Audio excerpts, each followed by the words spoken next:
কাল শিবরাত্রি আর আজ নিরামিষ, তাই আজ সকালে খুব কম সময়ের মধ্যে এবং খুব সহজে একই রান্না দিয়ে হাজবেন্ডের লাঞ্চ বক্স আর আমার ছেলের টিফিন বক্স রেডি করে ফেললাম। হাতে কম সময় থাকলে তোমরাও এভাবে রেডি করে দেখতে পারো। তো চলো ঝটপট রেসিপি স্টার্ট করি। প্রথমেই নতুন আলুগুলোকে খুব ভালো করে ধুয়ে নিয়েছি যাতে বাইরের খোসায় ময়লা না লেগে থাকে। এবার সমান ভাগে ভাগ করে সামান্য লবণ দিয়ে সেদ্ধ বসিয়ে দিয়েছি। 2 থেকে 3টে সিটি দিলেই কিন্তু খুব সুন্দরভাবে আলুগুলো গলে যায়। অন্যদিকে একটা মশলার পেস্ট রেডি করে নিলাম বড় চামচের 1 চামচ জিরে গুঁড়ো, 1 চামচ ধনে গুঁড়ো, 1 চামচ মতো পোস্ত, হাফ চামচ লঙ্কার গুঁড়ো এবং সামান্য লবণ দিয়ে শুকনোভাবেই এটাকে একটা গুঁড়ো মশলা বানিয়ে নিলাম। এবার এর মধ্যে অ্যাড করে দেবো 3টে পাকা লঙ্কা, একটা গোটা টমেটো এবং 4 থেকে 5 টুকরো আদা। এবার সামান্য জল দিয়ে একটা মিহি পেস্ট বানিয়ে নেব। আলুর দমের মশলাটা আমরা রেডি করলাম। এবার কড়াই বেশ কিছুটা সর্ষের তেল দিয়ে সেদ্ধ করা আলু খুব ভালো করে হলুদ দিয়ে ভেজে তুলে রাখলাম। যেহেতু সেদ্ধ করার সময় আমি বেশ কিছুটা লবণ দিয়েছি, তাই ভাজার সঙ্গে আর লবণ অ্যাড করিনি। এবার আলুগুলো বেশ লাল হয়ে ভাজা হয়ে গেলে এগুলোকে তুলে রাখছি। আলুগুলো সব তুলে রাখা হয়ে গেলে এর মধ্যে ফোড়ন দিলাম গোটা জিরে একটু লাল হয়ে গেলে ওই বেটে রাখা মশলাটা অ্যাড করে দিলাম এবং ওই মশলার বাটি ধোয়া জলও কিছুটা অ্যাড করলাম। দিলাম কিছুটা হলুদ গুঁড়ো। এবার সামান্য একটু কষে নিয়ে বেশ কিছু মটরশুঁটি আমি ছাড়িয়ে রেখেছিলাম, সেই মটরশুঁটিগুলো দিয়ে দিলাম। মটরশুঁটি সমেত এই মশলাটা কষতে কষতে কিন্তু মটরশুঁটি সেদ্ধও হয়ে যাবে, তাই আগে থেকে মটরশুঁটি আলাদা করে সেদ্ধ করিনি। দিলাম পরিমাণ মতন লবণ, সামান্য কয়েক দানা চিনি এবং হাফ মতো ক্যাপসিকাম কুচিয়ে রেখেছিলাম, সেই ক্যাপসিকাম কুচি দিয়ে দিলাম। নিরামিষ আলুর দমে ক্যাপসিকাম কুচি দিলে দারুণ স্বাদ হয়। এবার হাই ফ্লেমে খুব ভালো করে কষে নিয়ে ভেজে রাখা আলুটা দিয়ে দেব। আলু সমেত সব মশলাকে খুব ভালো করে কষবো যতক্ষণ না তেল ছেড়ে দেয়।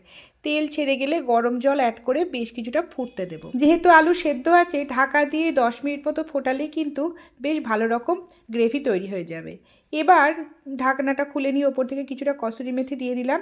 খুব ভালো করে ফুটে এলে আরও কিছুটা চিনি দিলাম। যেহেতু নিরামিষ আলুর দম সামান্য মিষ্টি মিষ্টি হয়, সেহেতু চিনিটা একটু বেশি দিয়েছি। তোমরা না চাইলে চিনিটাকে স্কিপও করতে পারো বা পরিমাণে কম দিতে পারো।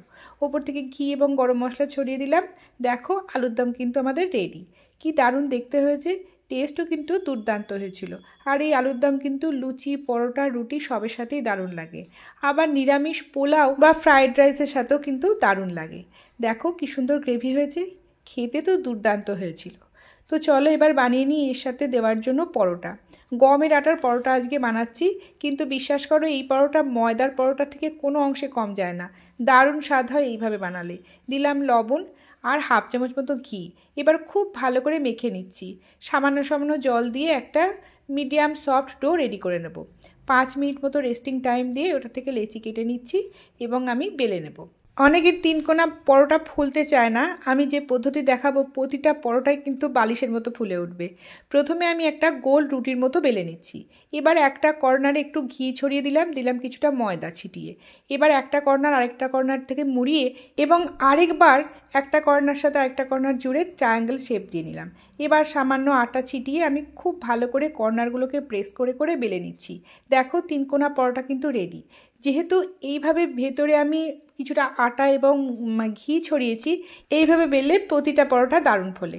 আর যেহেতু ছেলের টিফিনে ট্রায়াঙ্গেল পরোটা আমি দেবো না, ওর খেতে অসুবিধা হয় বলে, সেহেতু গোল করে একটা পরোটা বানিয়ে নিয়েছি। এবার তেল দিয়ে সেঁকার আগে শুকনো তাওয়াতে বেশ কিছুক্ষণ ধরে সেঁকে নিয়ে সামান্য তেল দিয়ে খুব ভালো করে আমি ভেজে নিচ্ছি।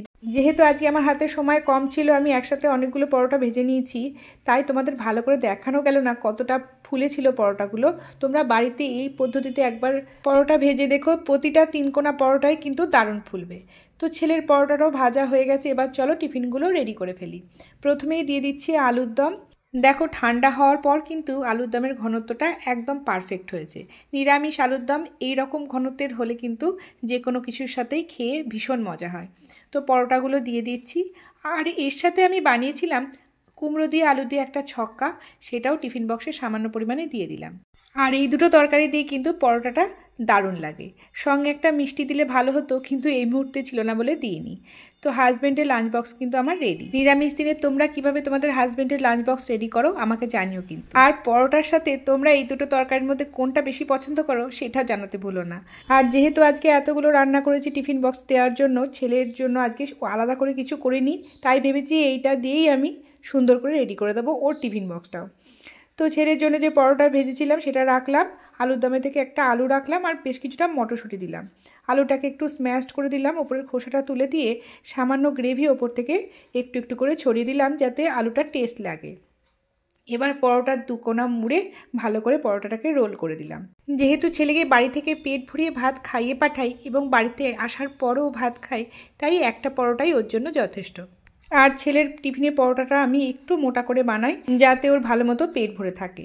তো ছেলের টিফিন বক্সটাও কিন্তু আমি রেডি করে দিয়েছি, আর আশা করি এটা ওর খুবই ভালো লাগবে। কেমন লাগলো আমার ভিডিও কমেন্টে জানিও কিন্তু। দেখা হবে পরের দিন, আজকের মতো আসি।